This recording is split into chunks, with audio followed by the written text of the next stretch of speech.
Welcome to this week's Boldly Going Nowhere Self-Sheltering Dharma Talk.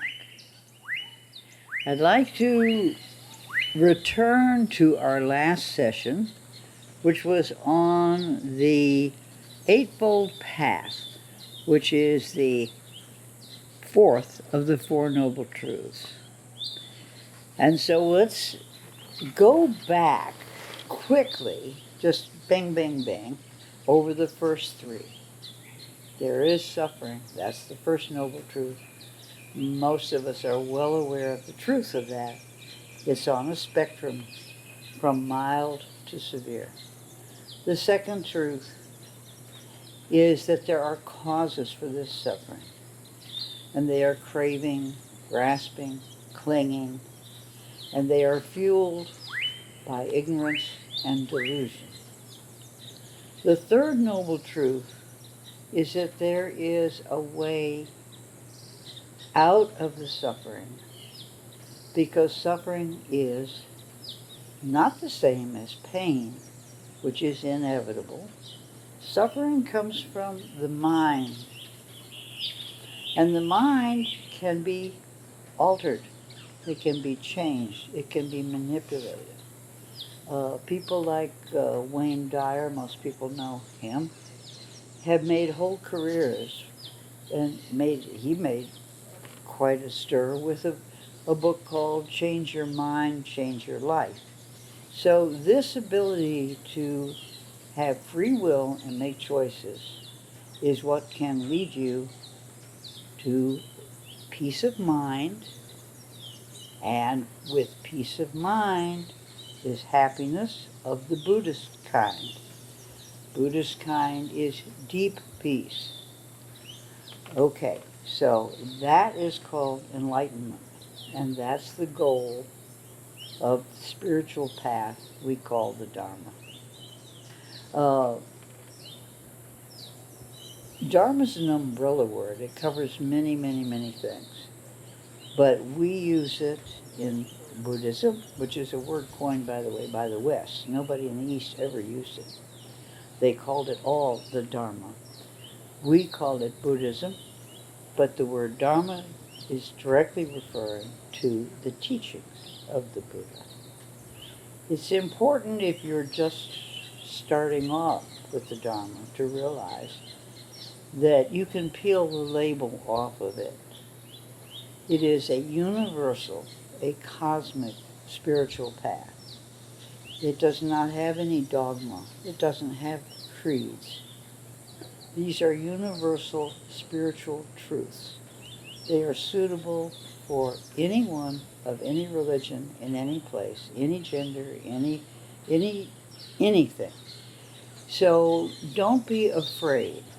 The Dalai Lama specifies that it's important, if you're introduced to the Dharma, that you not get so enthusiastic about it that you think you need to throw over your cultural heritage or your religious beliefs. You can take them both. You can integrate them. So anyway, that brings us to the fourth noble truth. And this is after you've decided you've had enough of suffering, you've figured out why you're suffering, you begin to say, okay, there's real hope here. I can get rid of this. I can change things. How do I do it? And the fourth noble truth is your guide. It's important to realize that there are 8 steps divided into 3 sections, and none of them is separate from the others. So we think of a path as going from here to there.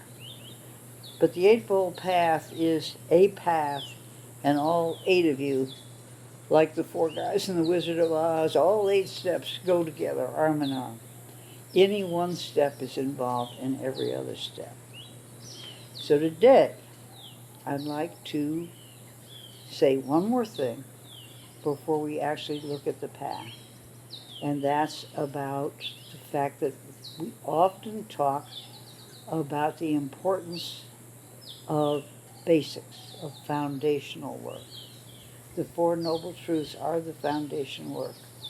for the Dharma, for Buddhism. But in our lives, why is it so important? And I've tried to think of an example.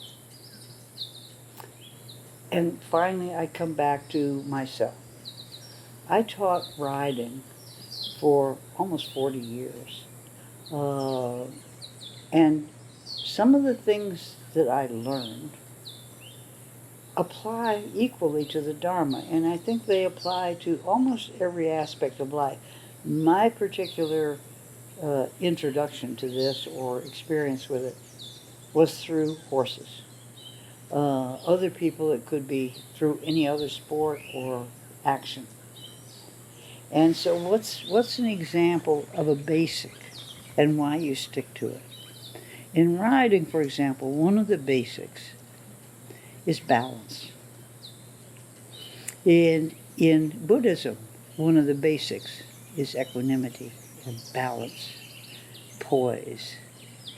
If you try and proceed and succeed in riding, and you have not firmly mastered the basic balance, you're never going to be any good.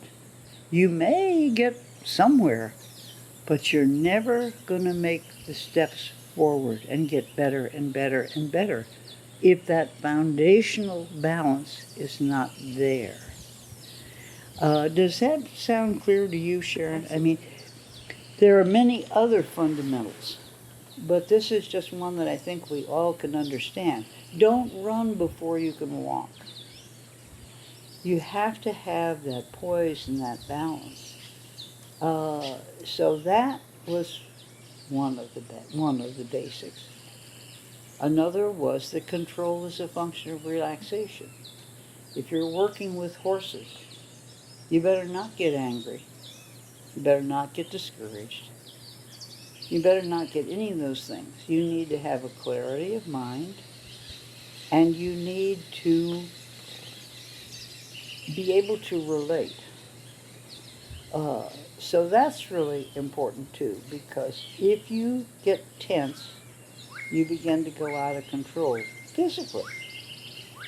If you're riding, or let's say you're skiing, or playing tennis, or anything else, the minute you get tense, you start losing your control.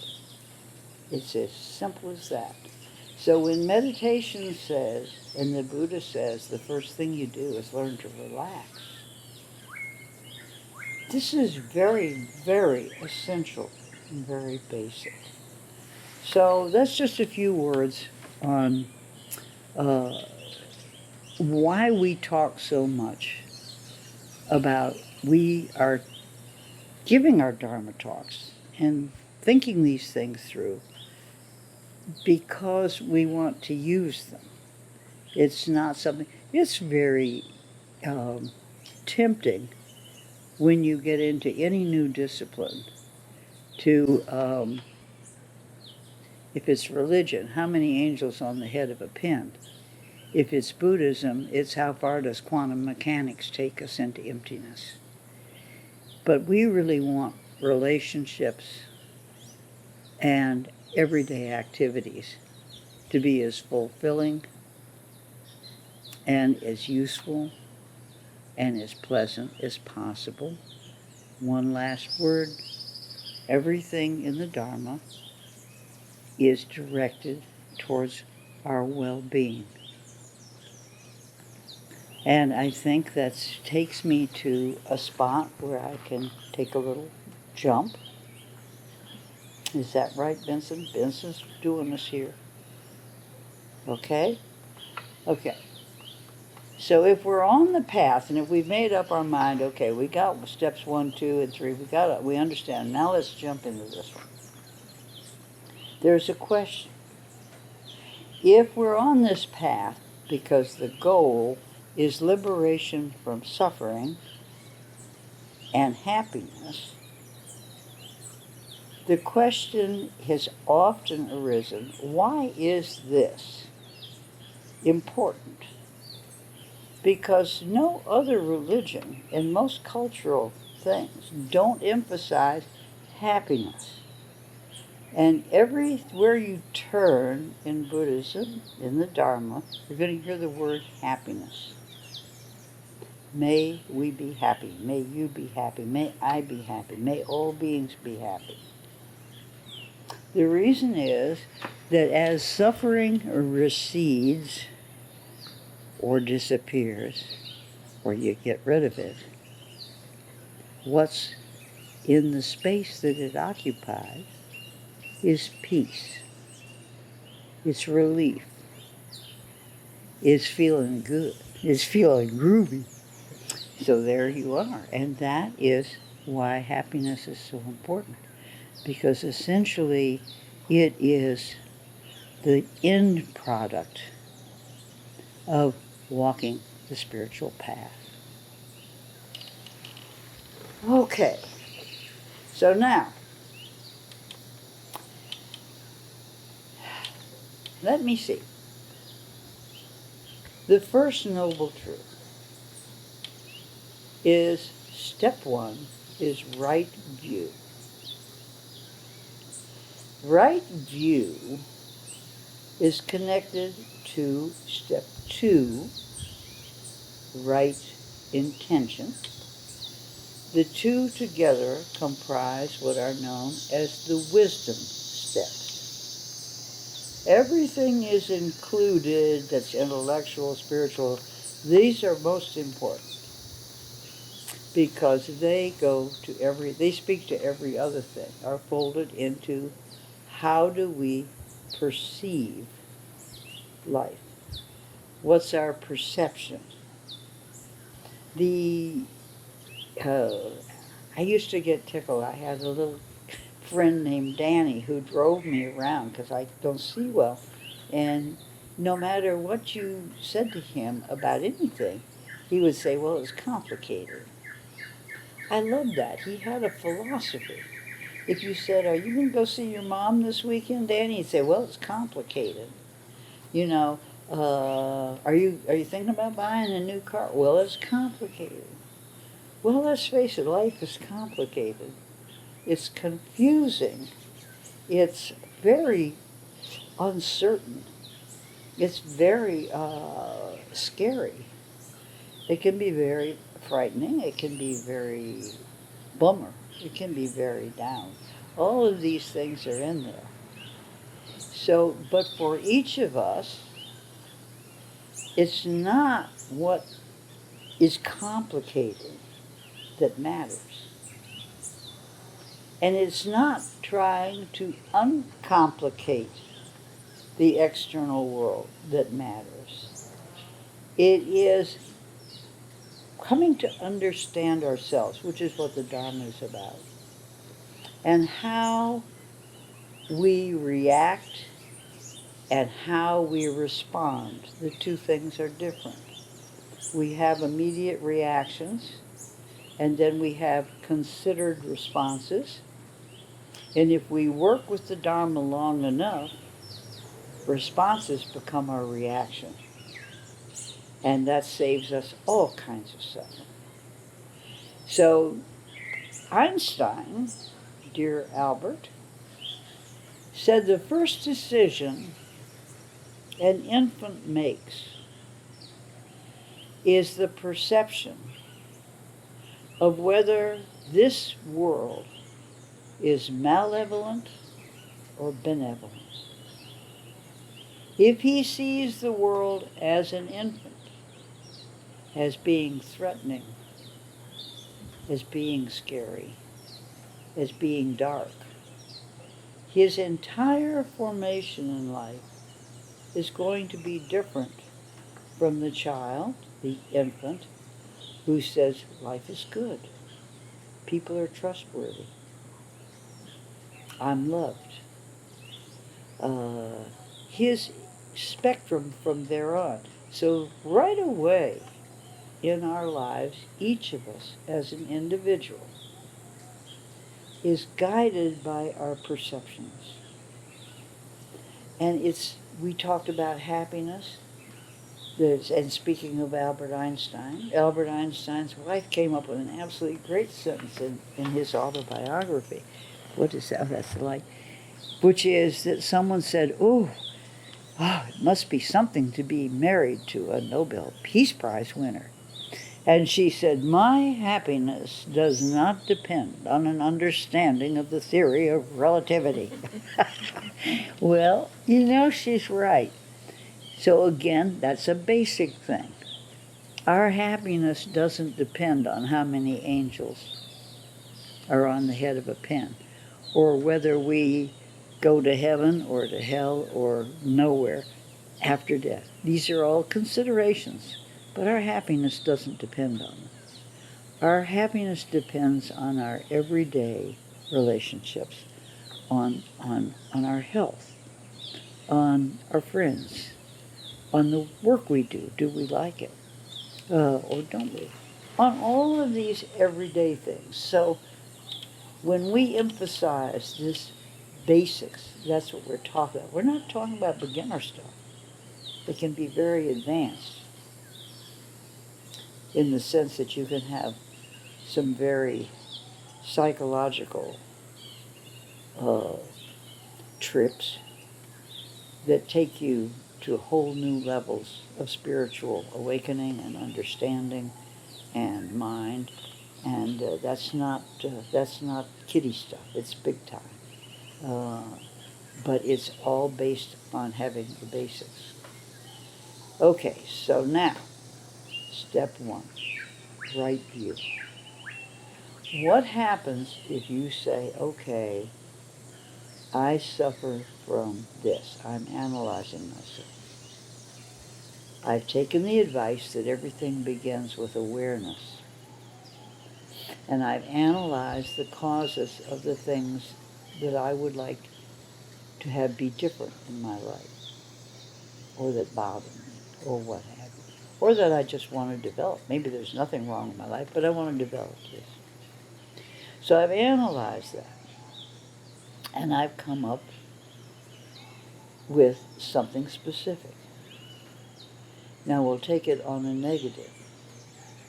We're getting slow. Okay, well, let's say I am, this is one I can talk about easily. I'm afraid of getting old. I'm not, personally, but many people are. Old age frightens me. I'm afraid of old age. Now, we can say that and make that be something, and we act upon it. We think about it. We talk about it. We get facelifts. We buy cosmetics. We do all these things. We try and remain youthful, and it's kind of carried to extremes. I mean, think of Michael Jackson.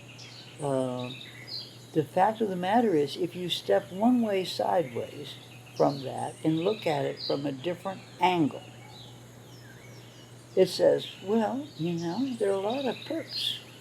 You get a hall pass on a lot of things because you're old. You get senior citizen discounts. Your friends are nicer to you because they're patting you on the head. All kinds of good things happen. And the alternative is not to,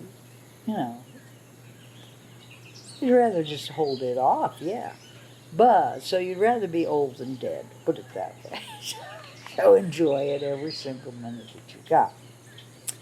So we'll take that for today for a quick look at perception. I'd like to say one more on perception, though. It's one that I've talked about. Sharon, you know it. Neil deGrasse Tyson. This is very similar to what Einstein said.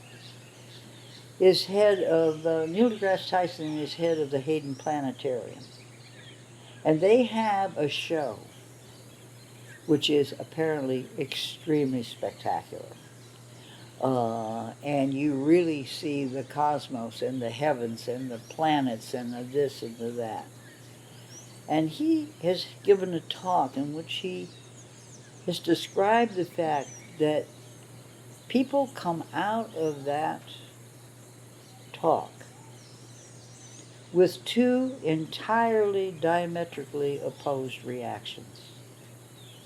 Some people come out of it and they are elated. They feel out of their own bodies. They're excited. They feel expanded. They feel one with the universe. Other people come out and they feel small. They feel too little. They feel weak. They feel vulnerable. The universe is just too big and it's scary, and they don't know how to deal with it. So you have one stimulus, two totally polarized reactions. So as you go into the prescription on your spiritual path of knowing yourself, become aware of your perceptions. One of the reasons that we say, and it's said in, I think, every religion, judge not. And when we get to mindfulness, it's when you are meditating, don't judge. Well, this is kind of weird because we have to make judgments all day long, every day. We have to make decisions, and those are judgments.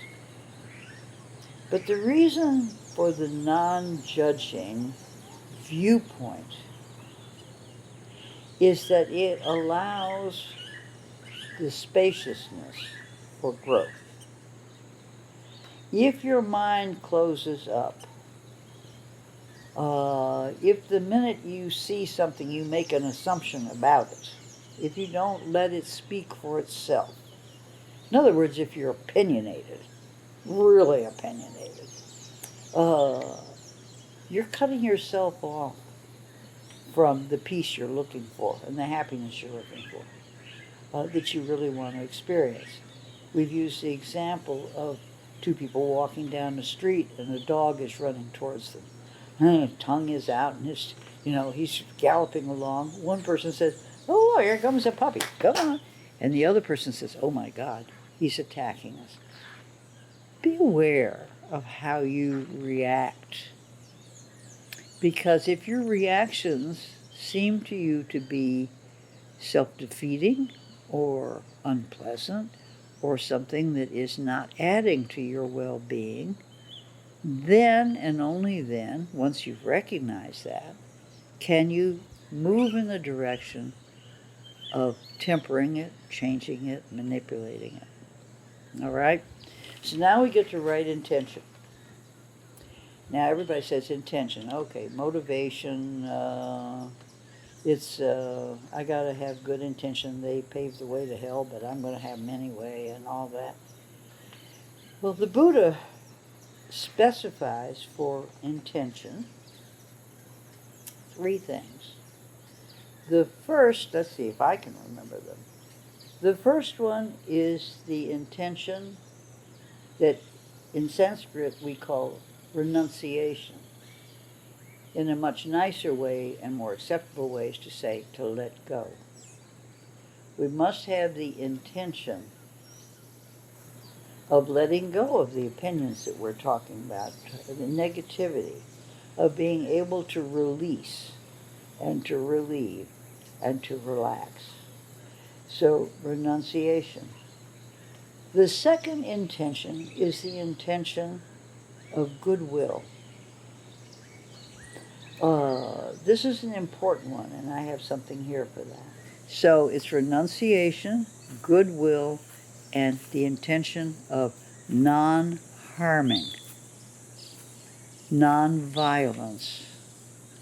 Okay, so these are your 3 basic intentions, your wisdom training, and your intentions. And we're going to let the camera cool off for a minute. Before we leave intentions, I would like to recite a prayer that the Buddha would very much love. It is from the Society of Friends, otherwise known as Quakers. And I have a sampler that I've had for many years, most of my life. And I love it. And this is an intention. If you're looking for a daily recitation of an intention, let me hand you one. You can look it up as the Quaker Creed, I believe. And it goes this way: I shall pass this way but once. Any good thing, therefore, that I can do, or any kindness that I can show, let me do it now. Let me not neglect it nor defer it, for I shall pass this way but once. That's a pretty good intention. And you say, oh, but Buddhists believe you're reincarnated. Yes, but you're going to pass this way in this life one time. And when you leave, you'll take what you have done and what your intentions have been. You will carry that forward from this belief system, or from other belief systems, but in different forms. So what it's saying is, of course, well, it explains itself. But it touches on impermanence, which is something we're going to talk about because it's very important in the wisdom trainings. We'll save it for another day. That we are not going to be here forever. And that it's very important that we take action now. And that we think about ourselves and others and the world. And we set our intention and we check our viewpoints.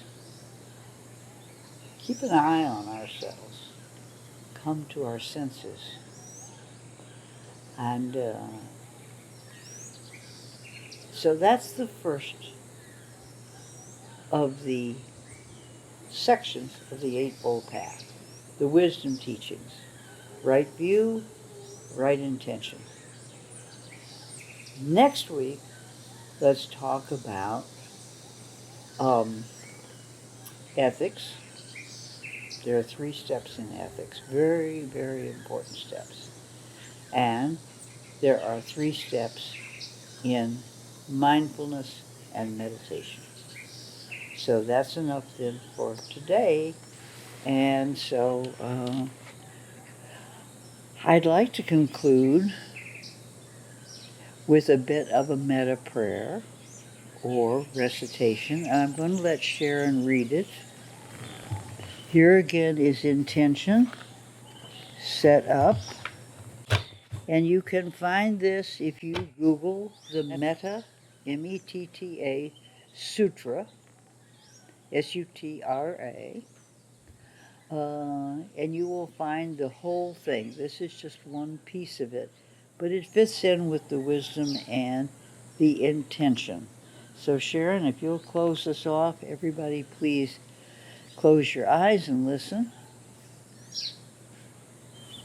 Let no one deceive another or despise any being in any state. Let none by anger or hatred wish harm to another. As a mother watches over her child, willing to risk her own life to protect her only child, so with a boundless heart should one cherish all living beings, radiating kindness over the entire world. Standing or walking, sitting or lying down, during all one's waking hours, may one remain mindful of this heart and this way of living that is said to be the sublime abiding. So if you have one intention, let it be a sublime one, which is what we have talked about today. And we'll see you again next week. Have a wonderful week. Namaste. Namaste.